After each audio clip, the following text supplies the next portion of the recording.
प्रेम से बोला शंकर भगवान की जय। प्रेम से बोला पार्वती मैया की जय। प्रेम से बोला छठी मैया की जय। हर हर महादेव। हाँ ये गुरु बहना लोग देखी छठ के व्रत बहुत सुंदर लगेला। सभी गुरु बहना लोग छठ करे खातिर के तैयारी करत हटे लोग घाटी पर जाए खातिर के। तो देखी हाँ भूखियो प्यास लगेले में भूखियो प्यास ना लगले गुरु बहना लोग 3 दिन के भूखल प्यासल आदमी रहेला। लेकिन फिर भी आदमी के गुरु बहना लोग ना तो उनको कुछ बुझाला कि कहाँ भूखल बा आदमी। हाँ तो देखी एक गुरु बहना लोग वो जल बीचे में जाके खाड़ होके के बा गुरु बहना लोग। फिर भी देखी कैसा नहीं व्रत बा वहाँ के महिमा छठी माई के कि कौनो अवसर ना पड़ेला। कितना खुशी के ई दिन है। ते पर एगो छठी माई के हम भजन सुनावे जा रहल बनी। ये भजन के रुआ सब सुन के कमेंट में हर हर महादेव जरूर लिखब सब गुरु बहना लोग। हमारा आशा ना पूरा विश्वास बा कि कुसुम देवी के भजन गीत रुआ सबके छठी माई के बहुत पसंद आई। तो लाइक सब्सक्राइब जरूर देव सब गुरु बहना लोग। तो देखी कैसे कहे के बा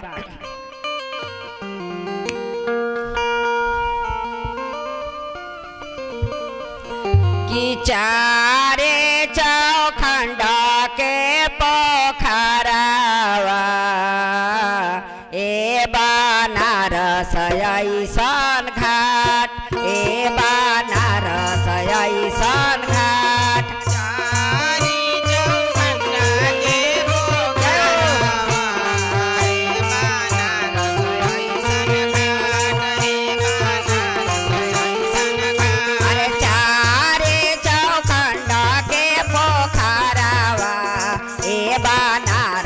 ऐसन घाट ए बनारस ऐसन घाट।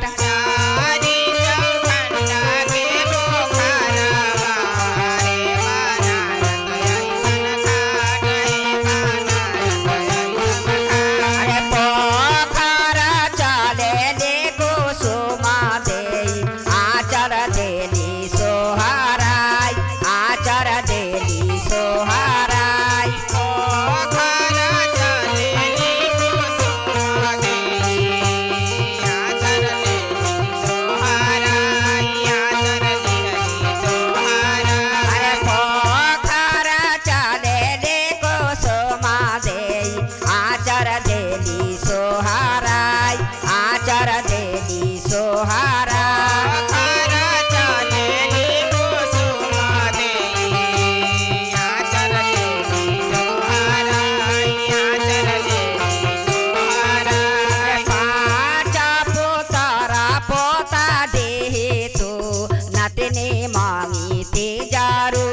नातने मांगी ते जरूर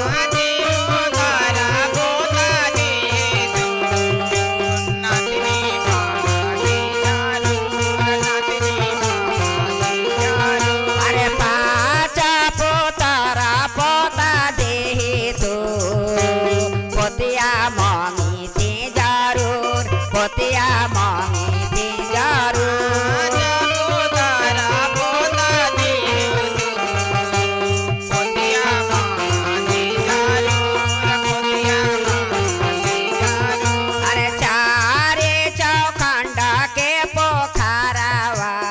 चुनावे चुनवाटल चारू घाट चुनावे चुनवाटल चारू घाट। चारी चौखंडा के पोखरावा चुनावाटल चारू घाट चुनावाटल चारू घाट। चारी चौखंडा के पोखरावा ए बनारस ऐसन घाट ए बनारस ऐसन घाट।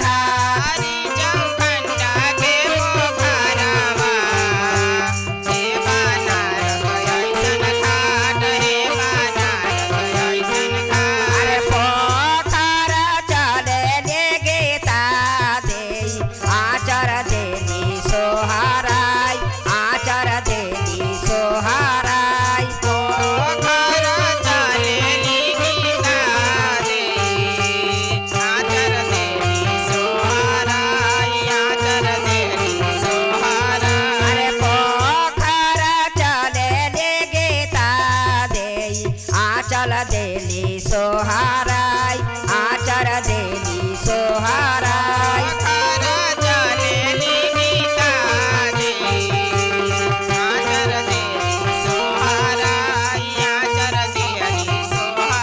पाँच पुत्र नाती दिही तू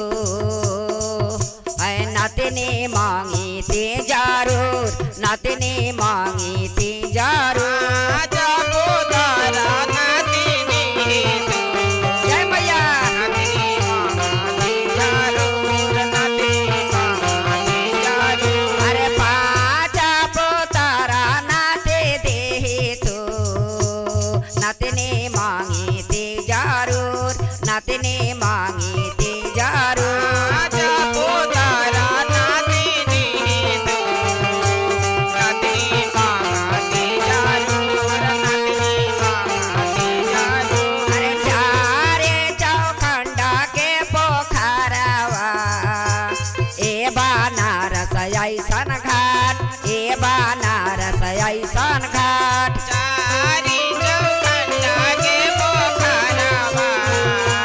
ए बनारस ऐसन घाट ए बनारस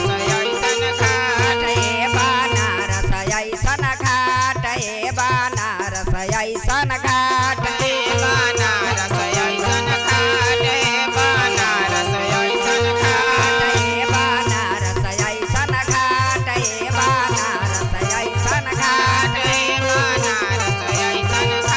ए बनारस ऐसन घाट प्रेम से बोला शंकर भगवान की जय प्रेम से बोला पार्वती मैया की जय प्रेम से बोला छठी मैया